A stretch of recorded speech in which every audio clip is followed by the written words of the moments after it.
සුබම සුබ දවසක් එන්න කියලා වාසිත් එක්ක එකතු වෙලා ඉන්න ඔයාලා සියලු දෙනාටම ප්‍රාර්ථනා කරනවා. අද අරන් ආවේ රෙසිපි එකක් නෙමෙයි. රෙසිපි එකට එහා ගිය දෙයක්.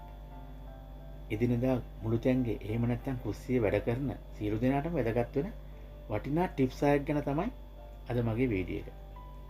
ඉතින් වීඩියෝ එකට යන්න කලින් ඔයාලා තාම මාව subscribe කරලා නැත්නම් දැන්ම subscribe කරලා bell icon එක click කරලා තියාගන්න. අපි වීඩියෝ එකට ගිහිල්ලා බලමු මොනවද මේ අපිට වැදගත් වෙන කරුණු. එහෙම නැත්නම් ටිප්ස් කියලා.